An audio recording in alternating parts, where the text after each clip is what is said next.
अब यह जंग लगा हुआ लोहा है।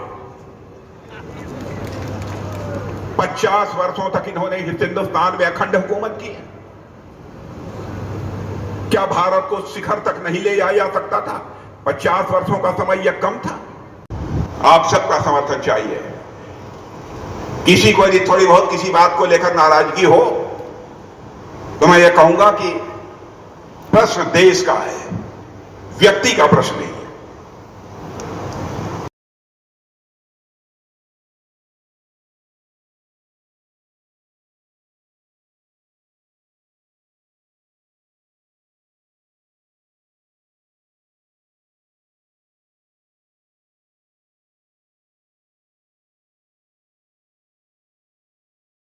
मेरे भाइयों, अपनी भारतीय जनता पार्टी के बारे में मैं कह सकता हूं, भारतीय जनता पार्टी 24 कैरेट की सोना है। बहनों भाइयों, 24 कैरेट की सोना।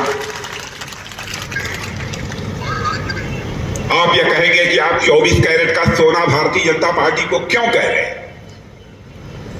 क्या आपके यहां सारे लोग दूध के धोए हुए हैं? मैं यह दावा नहीं करना चाहता कि भारतीय जनता पार्टी में सारे लोग दूध के धोए हुए हैं, लेकिन इतनी बात मैं दावे के साथ कह सकता हूं, भारतीय जनता पार्टी से हिंदुस्तान की एक ऐसी राजनीतिक पार्टी है, जब भी चुनाव आता है अपने घोषणा पत्रों में जो भी वादे करती है वह भारतीय जनता पार्टी अक्षरशः अपने वादों को पूरा करती है। बहनों भाइयों, जो हम कहते हैं वह हम करते हैं। हमारी कथनी और करनी में कभी अंतर नहीं रहा है। इसीलिए मैं कहता हूं कि भारतीय जनता पार्टी एक 24 कैरेट की सोना के समान है। मैं यह दावा नहीं करना चाहता कि भारतीय जनता पार्टी में कोई झूठ बोलता ही नहीं है।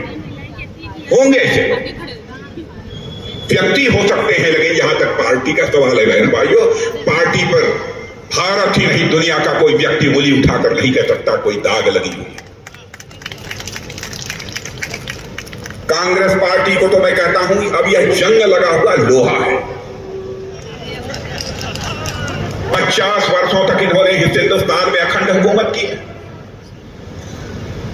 क्या भारत को शिखर तक नहीं ले जाया जा सकता था? 50 वर्षों का समय यह कम था? लेकिन आपने देखा कि हमारे प्रधानमंत्री मोदी जी ने 10 वर्ष के अंदर बहनों भाइयों करिश्मा करके दिखा दिया।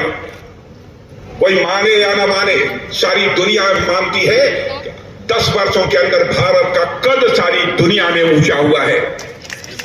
पहले हम विदेशों में जाते थे, यदि हम कुछ बोलते थे हमारी बातों को जिस गंभीरता पूर्वक लिया जाना चाहिए, अंतर्राष्ट्रीय मंचों पर नहीं लिया जाता था। लेकिन आज यह हम अंतर्राष्ट्रीय मंचों पर कुछ बोलते हैं भारत के प्रतिनिधि के रूप में। बहनों भाइयों, सारी दुनिया कान खोलकर सुनती है कि भारत बोल क्या रहा है। यह भारत की हैसियत सारी दुनिया में बनी है। 50 वर्षों के शासनकाल में यह कांग्रेस पार्टी नहीं कर पाई, उसको करके हम लोगों ने दिखाया है। हम ऐसी राजनीतिक पार्टी हैं, भारत का विकास भी करना चाहते हैं, लेकिन भारत की विरासत को भी हम सुरक्षित रखना चाहते हैं। आप ये कहेंगे कि विरासत को कैसे सुरक्षित करेंगे आप? मैं बहुत सारे मंदिरों का, बहुत सारे पुरातत्व शेष, उनके जीर्णोद्धार का, उनके उत्थान का जो काम किया है उसकी बहुत विस्तार में जाकर यहां पर चर्चा नहीं करूंगा। मध्य प्रदेश में स्थित बाबा महाकाल की नगरी की यहां पर मैं चर्चा करना चाहूंगा। कभी पूरी दुनिया के लिए काल गणना का, समय की गणना का केंद्र कोई नगरी हुआ करती थी तो बाबा महाकाल की नगरी हुआ करती थी। इसके महत्व को कांग्रेस की सरकारों ने भुला दिया। मोदी जी की प्रेरणा से पहली बार ऐसा हुआ है कि पहली विक्रमादित्य घड़ी फिर से महाकाल की नगरी में स्थापित हुई है। बहनों भाई, यह भारत की समृद्ध विरासत की याद दिलाता है। वहीं यह उस कालचक्र का भी साक्षी बनेगा जो भारत को विकसित भारत बनाएगा। इसलिए मैं कह रहा हूं हम विकास भी करते हैं और साथ ही साथ अपनी विरासत को भी हम सुरक्षित रखते हैं। और ऐसी सरकार के ऊपर कांग्रेस के लोग तरह तरह के आरोप लगाते हैं। 10 वर्षों तक हम लोगों ने सरकार चलाई है, भारत ही नहीं दुनिया का कोई व्यक्ति उंगली उठाकर नहीं कह पाया कि हमारी सरकार पर एक भी कोई भ्रष्टाचार का आरोप लगाओ।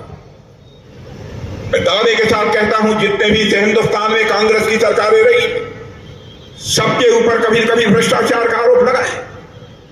यहां तक कि कांग्रेस के मंत्रियों को जेल की हवा खानी पड़ी है बहनों भाइयों, लेकिन यही कांग्रेस के लोग संसद में बैठे रहते हैं, एक भी आरोप हमारी सरकार के ऊपर चस्पा नहीं कर पाए।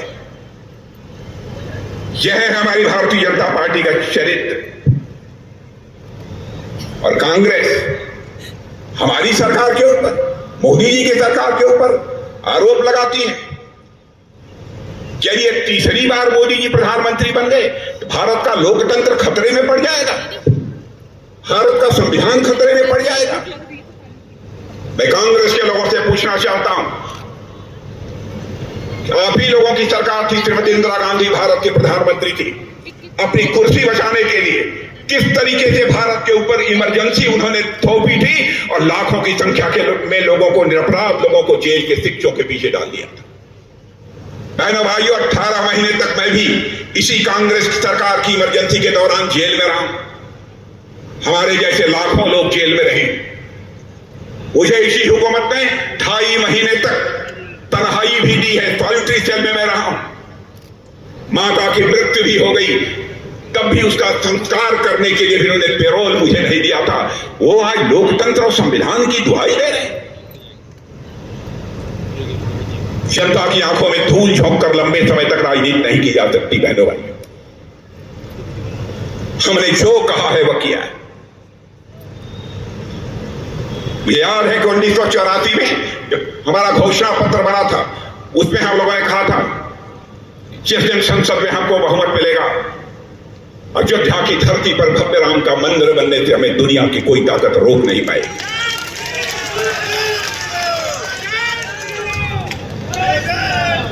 आपने संसद में बहुमत दिया, ईश्वर की कृपा थी, भगवान राम की कृपा थी कि अयोध्या की धरती पर उसी भगवान राम का भव्य मंदिर बन गया।